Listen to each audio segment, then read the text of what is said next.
Hello class. आज इस video में हम लोग देखेंगे क्लास 8 साइंस चैप्टर 2 मानव निर्मित वस्तुओं की वर्कशीट। तो इसमें आपने चैप्टर को अच्छे से पढ़ा होगा, नहीं पढ़ा है तो वीडियो डाला हुआ है चैनल पे, आप जाकर देख सकते हैं। और अब उसी के वर्कशीट हम करेंगे, ठीक है। तो पहला क्वेश्चन है, how are natural resources used. मतलब कि आपको ये जो चित्र दिया है आप देख सकते हैं, उसमें 3 कॉलम बने हैं, ठीक है। 3 कॉलम बने हैं। आपको करना ये है कि यहाँ पर आपको जो भी चीज़ें दिख रही हैं वो सब प्राकृतिक वस्तुएं हैं, यानी कि नेचुरल रिसोर्सेज। क्वेश्चन में पूछा गया है how are natural resources used, मतलब कि किस तरीके से प्राकृतिक वस्तुओं को यूज़ किया जाता है, प्रयोग किया जाता है, जिससे हम मानव निर्मित वस्तुएं बनाते हैं। जिससे कि मानव प्राकृतिक वस्तुओं से ही मानव जो है अपने काम आने वाली चीज़ें बनाता है विज्ञान और प्रौद्योगिकी की मदद से। तो वही चीज़ है कि कैसे इन प्राकृतिक वस्तुओं का प्रयोग करके ये मानव निर्मित वस्तुएं बन सकती हैं। बीच में क्या स्टेप होता है तो हमें यहाँ से यहाँ मिल जाता है, तो वही चीज़ आपको बतानी है, ठीक है। तो पहला है पेड़। अब देखिए, पेड़ का ये जो ट्रंक होता है उससे लकड़ी मिल सकती है ना, प्लैंक ऑफ वुड जिसको इंग्लिश में बोलते हैं, उससे लकड़ी मिल सकती है, ठीक है। और लकड़ी से हम फर्नीचर, टेबल, कुर्सी और जो भी फर्नीचर हुआ, या आग जलाने के लिए भी लकड़ी का यूज़ होता है ना, ताप करने के लिए सर्दियों में लकड़ी का यूज़ होता है। तो ये इस तरीके से मैंने एक करके दिखाया है ताकि बाकी आप उसी तरीके से कर पाएँ। तो पेड़ से हमें मिली लकड़ी, और लकड़ी से हम बना सकते हैं अपने घर के फर्नीचर, लकड़ी का मेज़, लकड़ी की कुर्सी आपने देखा होगा आसपास में। अब दूसरा है पानी। तो आपको बताना है कि पानी से ऐसी की क्या चीज़ उत्पन्न हो सकती है। तो देखिए, पानी अगर हम पौधे में डालें, ठीक है, पानी अगर हम पौधे में डालें तो हमें खाना मिल सकता है, ठीक है। और अगर हमें मतलब कच्चा फल या कच्चा सब्जी मिल जाएगी तो फिर हम उसे पकाकर खा सकते हैं और अपना पेट भर सकते हैं, और खाने से हमें ऊर्जा मिलती है, ठीक है। तो इस तरीके से ये हो गया। अब पहाड़, उसके पहले पानी से ऊर्जा भी मिलती है, ठीक है। आपने जो डैम वैम होते हैं सुना होगा कि डैम में पानी को बहुत ऊंची हाइट से, मतलब बहुत ज़्यादा हाइट से पानी को बहाया जाता है। ऐसा कुछ स्ट्रक्चर होता है डैम का जिसमें ये हाइट बहुत ज़्यादा होती है और यहाँ से पानी को बहाया जाता है। और फिर ये जो इतनी हाइट से जो पानी बह रहा है ना, इसी का यूज़ होता है बिजली बनाने में, ठीक है। तो पानी और हवा दोनों का यूज़ होता है, प्रयोग किया जाता है बिजली बनाने में। और बिजली वही है जो हमारे घरों में आती है, जिससे सारे हम काम कर पाते हैं ना, मोबाइल चार्ज करना हो, कंप्यूटर चार्ज करना हो, पंखा चलना हो, तो ये सब बिजली से हो पाता है। बल्ब जला, ठीक है। तो पानी जो है वो ऊर्जा भी देता है, ऊर्जा यानी कि बिजली। पानी ऊर्जा भी देता है और ऊर्जा से हम बिजली उत्पन्न कर सकते हैं, ठीक है। या ऊर्जा से हम ये वाली बिजली भी उत्पन्न कर सकते हैं, ठीक है। उसी तरीके से हवा से भी ऊर्जा पैदा होती है, लेकिन हवा की जो ऊर्जा है वो विंड मिल से होती है, ठीक है। विंड मिल एक ऐसा गोला होता है बीच में, और 3-4 ऐसे, जैसे पंखा नुमा स्ट्रक्चर होता है इसका, जैसे पंखे के 3-4 पंख होते हैं वैसे इसके भी 3-4 पंख होते हैं। जब हवा चलती है तो ये जो पंख है ना वो हिलने लगते हैं, ठीक है। अपने आप हवा चलने से इसके जो ये पंख हैं वो हिलने लगते हैं, और जब ये हिलते हैं तो विंड से, हवा से जो है एनर्जी पैदा होती है, ठीक है। तो इसीलिए हवा जो है वो ये वाली ऊर्जा देगी, ठीक है।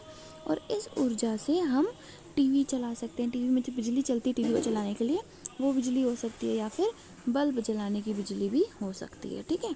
तो कुछ भी हो सकता है, इन दोनों केसेस पॉसिबल हैं। अब पहाड़ पे देखते हैं, तो पहाड़ से हमें खनिज और धातु मिलता है। आपने पढ़ा होगा खनिज धातु चैप्टर में, आगे आप पढ़ेंगे। तो खनिज धातु मिलता है और उससे हम कुछ मिनरल्स, मेटल्स, धातु और धातु मिलते हैं, जिससे कि हम अपना गहना बना सकते हैं, मतलब कि पहनने के लिए ज्वेलरी बना सकते हैं, ठीक है। और अगर कॉपर हुआ, एल्युमिनियम हुआ, तो उससे बर्तन भी बनते हैं, तांबे का बर्तन और वो सब चीज़ें, ठीक है। पहाड़ से यानी कि बेसिकली जो रॉक्स होती हैं और उनके जो ओर्स होते हैं, अयस्क जिसको बोलते हैं, ठीक है, जिसमें से हमें मिनरल्स मिलते हैं या फिर धातु अधातु मिलते हैं, खनिज मिलते हैं, ठीक है। तो ये हो गया। फिर जंतु। अब जंतु, ये देखो आपको कुछ भेड़ टाइप का लग रहा है, शीप, भेड़, है ना। तो इससे हमें मिलेगा ऊन या फिर लेदर, और ऊन या फिर लेदर से हमें कपड़ा मिल जाएगा, ठीक है। समझ में आ गया। अब है ये सोल धरती। अब सोल धरती में पौधा उग सकता है और इस पौधे से हमें खाना मिल सकता है, ठीक है। तो ये पॉसिबल केसेस हैं। ज़रूरी नहीं है कि किसी एक चीज़ से एक ही चीज़ मिलेगी, नहीं, एक चीज़ से कई चीज़ें भी उत्पन्न हो सकती हैं, ठीक है। नेक्स्ट पढ़े। अब जैसे यहाँ हवा है, हवा से आपको ऊर्जा मिली। हवा पौधे में भी तो यूज़ होती है ना, और कार्बन डाइऑक्साइड पौधा लेता है ना, और कार्बन डाइऑक्साइड भी हवा का ही एक हिस्सा है। पानी से ऊर्जा उत्पन्न हो रही है, लेकिन पानी तो हमें पौधे को भी देना होता है बढ़ने के लिए। तो दोनों चीज़ें हो सकती हैं, ठीक है, पॉसिबल केसेस हो सकते हैं। दूसरा क्वेश्चन है प्राकृतिक वस्तुओं के नाम ढूंढो। तो ये जो आपको पजल दी हुई है, पजल टाइप है, रिडल है, इसको इंग्लिश में बोलते हैं रिडल, RIDDLE, ठीक है। ये वर्ड रिडल है। इसमें से आपको ढूंढना है कि कौन कौन सी प्राकृतिक वस्तुएं हो सकती हैं, ठीक है। तो देखिए यहाँ ये है माउंटेन, ये है रॉक्स, वाटर, ट्री, सन, एनिमल्स। माउंटेन मतलब कि पहाड़, रॉक मतलब जिससे हमें खनिज मिलता है, पहाड़ का छोटा वर्जन, पत्थर, इतने बड़े बड़े पत्थर होते हैं, ठीक है, रॉक्स। वाटर पानी, ट्री पेड़ पौधे, सन सूरज, सूरज की रोशनी भी तो प्राकृतिक वस्तु है, वो आदमी ने तो बनाया नहीं है ना सूरज चांद, तो वो भी प्राकृतिक है। एनिमल्स जंतु जीव, ये सब कुछ आदमी नहीं बना रहा है, तो एनिमल्स भी प्राकृतिक वस्तुएं, तो यही सब प्राकृतिक वस्तुएं हैं इसमें। तीसरा क्वेश्चन है मानव निर्मित वस्तुएं की उपयोग, मानव निर्मित वस्तुओं का उपयोग दर्शाने के लिए चित्र बनाना है। 5 चित्र बनाने हैं आपको। 2 मैंने यहाँ बनाए हुए हैं जो कि कपड़े की श्रेणी में आते हैं। अब आपको इसमें 5 और अलग से बनाने हैं। ये नहीं कि 2 बनाए हुए दिए हैं तो अब आप 3 बनाएंगे, नहीं, आपको कितने चित्र बनाने हैं? 5। तो कोई भी 5 बना सकते हैं आप। कुर्सी बना दीजिए, कुर्सी आदमी बनाता है। कुर्सी जिस लकड़ी से बनती है वो हमें प्राकृतिक वस्तु से मिलती है, लेकिन बनाता कौन है कुर्सी? आदमी, ठीक है। कुर्सी हुआ, मेज़ हुआ, किताबें हुआ, टीवी, पंखा, बैग, कंप्यूटर, मोबाइल, ये सब मानव निर्मित वस्तुएं हैं। तो आप कुछ भी 5 का चित्र यहाँ दर्शा सकते हो। और मैं हमेशा बोलती हूँ जब भी आप किसी भी चीज़ का चित्र बनाते हैं तो उसके नीचे उसका नाम लिखना बहुत ज़रूरी होता है, इसलिए ध्यान रखिएगा जहाँ पर भी आप जो भी चित्र बना रहे हैं उसके नीचे उस चित्र का नाम अवश्य लिखें, ठीक है। चौथा प्रश्न, प्लास्टिक की उपयोगिता। अब आपको इसमें मैचिंग करनी है, ठीक है। यहाँ पे ये प्लास्टिक के सारे प्रकार हैं, ठीक है, और भी प्रकार होते हैं, मैंने कम लिखे हैं। तो ये प्लास्टिक के कुछ प्रकार हैं, कुछ टाइप्स हैं, और कौन सा टाइप किस चीज़ में यूज़ होता है, क्या बनाने में यूज़ होता है, उसकी आपको मैचिंग करनी है। पॉलीथीन का यूज़ होता है थैली, न टूटने वाली बोतल, पाइप, बाल्टी आदि बनाने में, ठीक है। तो पॉलीथीन हो जाएगा, ओके। एक्रेलिक का यूज़ होता है कार एवं ट्रकों की खिड़कियों में, तो एक्रेलिक हो जाएगा ये। पॉलीप्रोपिलीन का यूज़ होता है रस्सी, रेशे, मजबूत पाइप बनाने में, तो ये यहाँ हो जाएगा, सॉरी, ठीक है।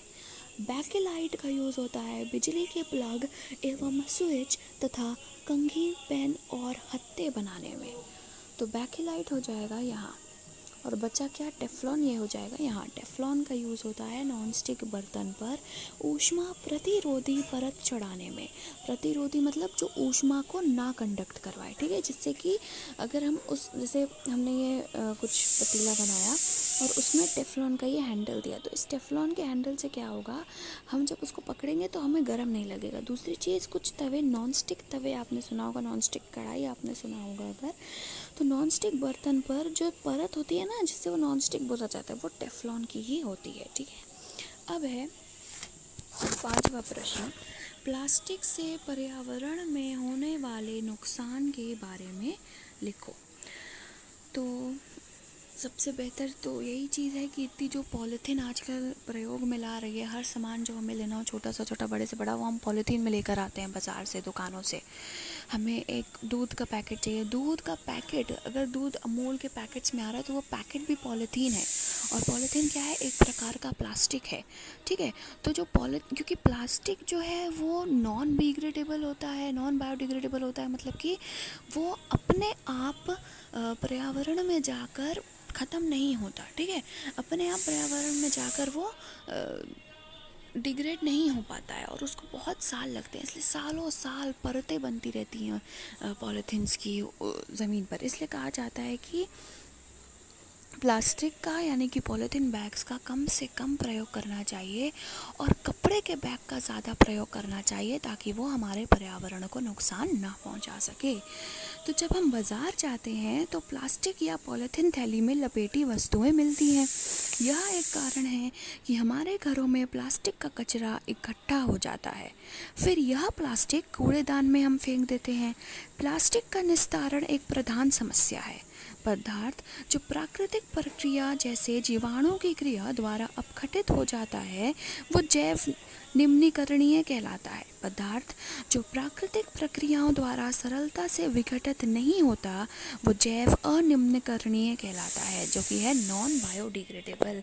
प्लास्टिक नॉन बायोडिग्रेडेबल है, अपने आप पर्यावरण में वो विघटित नहीं होता, यानी कि टूटता नहीं है, जिस वजह से उसी फॉर्म में, जिस फॉर्म में हमने प्लास्टिक की थैली फेंकी होगी, उसी अवस्था में वो बहुत सालों तक रह सकता है और इससे नुकसान होता है पर्यावरण को, क्योंकि वो उसको तोड़ नहीं पाती, तो उसी अवस्था में वो कहीं नालियों में फंस जाता है, या अगर जानवर खा लें तो उनका जो पाचन तंत्र है उसको नुकसान पहुंचता है और उनकी जान भी जा सकती है। इसलिए ध्यान रखिए, जब भी आप गाय को या किसी भी जंतु को कुछ खाना दे रहे हैं तो उसको पॉलीथीन की थैली में ना दीजिए, क्योंकि अगर गलती से उन्होंने पॉलीथीन खा ली तो उनके गले में वो अटक सकती है और उनका पाचन तंत्र बिल्कुल ख़राब हो जाएगा और वो उनकी जान भी ले सकता है। तो इस बातों का ध्यान रखना है। इसलिए पॉलीथीन बहुत हानिकारक है और इसलिए कहा जाता है कि पॉलीथीन या प्लास्टिक का त्याग करके अगर हम बाज़ार जा रहे हैं तो हमें पॉलीथीन की थैली नहीं लेनी चाहिए, घर से ही अपना जूट का या फिर कपड़े का थैला लेकर जाना चाहिए और बाज़ार से सामान उसी कपड़े के थैले में लेकर आना चाहिए, ठीक है। तो याद रखिएगा इस बात को। अब है 6ठा प्रश्न, मिलाओ। कांच पढ़ा है आपने, कांच के कुछ प्रकार पढ़े हैं आपने, ठीक है।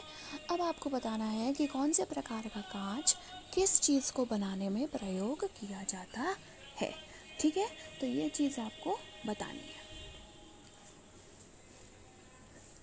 कठोर कांच, तो कठोर कांच होता क्या है, पोटेशियम कार्बोनेट, चूना पत्थर और रेत के मिश्रण से बनता है और इसका उपयोग फ्लास्क, बीकर, परख नली, प्रयोगशाला के उपकरण बनाने में किया जाता है। तो यहाँ देखिए मैंने प्रयोगशाला उपकरण बनाए हुए हैं ना, तो जो कठोर कांच है वो इसमें यूज़ आएगा, ठीक है। अब फ्लेंट कांच जो है वो sodium carbonate, potassium carbonate, boric acid और सिलिका के मिश्रण को गर्म करके बनाया जाता है और इसका प्रयोग प्रिज्म तथा प्रकाशिक यंत्र के लेंस में किया जाता है और चश्मे, दूरदृष्टि के जो चश्मे होते हैं उनके लेंस में भी फ्लेंट कांच लगा होता है। तो ये दोनों ही फ्लेंट कांच के हैं, ठीक है। तो यहाँ ये वर्कशीट ख़त्म होती है।